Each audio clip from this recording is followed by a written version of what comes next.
really believe you had to do what they did. So I would say yes, the stimulus has worked. It stopped the bleeding, at least. In the sense that we are not in the Great Depression. Has it worked in the more modified sense? I don't really think so, because the economy is not doing well. It's not doing well at all. Unemployment is going up. The stock market goes up, but other than the stock market, what's doing well? This is looking into your crystal ball, obviously, but where do you think we're going to be a year from now? I think we're going to be sort of in a similar position. I don't see unemployment getting a lot worse. I don't see it getting a lot better. It comes back to the banks loaning all of the money that they're making. If they don't loan the money, you're not going to have an economy that's going to be good or robust. Where are the bright spots, though? Are there any bright spots? I mean, you look at this as Donald Trump, the great entrepreneur. If you're trying to game out where opportunity exists, where is it? Well, I think the bright spots are for people like me that are buying a lot of things. I'm buying a lot of things. I think I'm making wonderful deals. I'll let you know about it in 5 years. Who knows? But I will say that this is a great time to buy. So in terms of bright spot, if you're looking for a house, it's a great time to buy. If you're looking to do certain things, it's a great time. Amazing. I've never seen anything like it. The problem is a lot of people don't have the cash to buy. So therefore, lots of bad things happen and deals don't happen. But this is right now, if you're set up where you have cash, this is a great time to buy. What about, you mentioned unemployment. There are a lot of people out there in the job market right now. I mean, where do you see growth opportunities there? Well, unemployment's over 10%, and some people are saying really the real number is 18%, which is pretty scary when you think of it. Now you're getting into depression-type numbers. Unemployment does not look like it's getting better anytime soon. Until money gets freed up, you're going to have tremendous unemployment. Something has to be done to free up the money.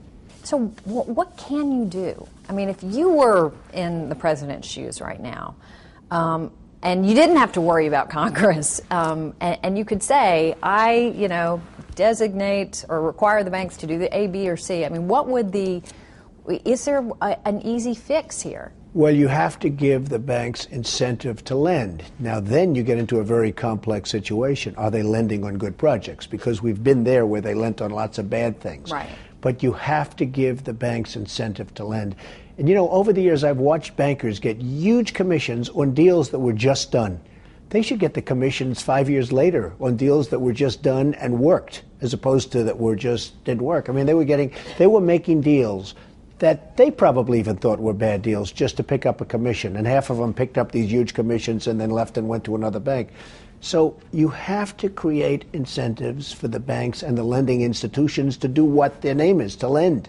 Are we headed, do you think, if nothing is done, in right down the same path where we could see the mistakes repeated by these big banks? I think that people have memories, not very long memories, so at least in the near term, that's not going to be happening. I think that the banks are scrutinizing, and the problem isn't that. They're turning down great deals because they just don't want to lend. Now, I don't know if that's a balance sheet problem, if they're just hoarding cash for whatever reason, but the banks are looking at great deals that absolutely work, and they're not lending. They have to lend.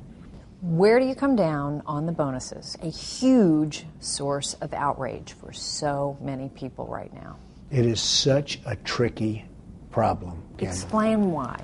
Because talented people, really talented people, have also made some incredible deals for their institutions. And when you pay an athlete, when you pay, people in the entertainment business tremendous amounts of money, well, a really talented banker or business person is every bit as talented as some of these people. You don't see it as easily. You don't see them stand up and sing a song and knock the place, have everyone go crazy or hit the big home run. But they're equally as talented, if not more so. So it's very tough to say that we're going to limit. Now, I will say this. In the old days, which is a couple of years ago, which isn't so old, bankers were paid tremendous bonuses for bad deals. I really think if you could, get that money back. Or if a deal turns bad, if an institution loses a lot of money, take it away from them. Don't pay them, take it away, something. There is a formula someplace, but it's a very, very slippery slope, and it's very, very tricky. It seems like that's the culture of Wall Street. is that nobody really cares what the end result is. It's just the commission you get off of making the deal. Is can you even change that culture? It's a very hard culture to change, and it's very hard to put artificial stimuli. It's very hard to say to somebody you can't make what you might be able to make if you go to another country, if you go to another bank, if you go to another place. It's a very, very tough thing. I mean, you could talk about the honor system. At West Point, they have the honor system. It's wonderful. But I'm not so sure the honor system works very well on Wall Street. What do you think of Tim Geithner, the Treasury Secretary? He's come under a fair amount of criticism for being too cozy with Wall Street, as some people believe. Well, I don't know if the word is cozy. I mean, I think Tim Geithner has done a good job. I think that the whole group has really done a good job. When you look at what's happened, I mean, at least we have an economy. You wouldn't have had an economy had they not come up with some very drastic steps 2 years ago. A little broader, a little more big picture, what about his boss? Just not just on the economy, but overall. What do you think of the president's first year? Well, I think the expectations were so high that people are now disappointed. But you have to see what's going to happen from now on. I think right now he's at the edge. It's going to go one way or another. Healthcare, he pulled back. He said now, we have to give Massachusetts their vote, which was a very smart thing for him to say, but that may kill his healthcare plan. Boy, he has devoted an entire year and all of his capital to this one particular situation that a lot of people don't want. I really like him. We'll have to see how he does.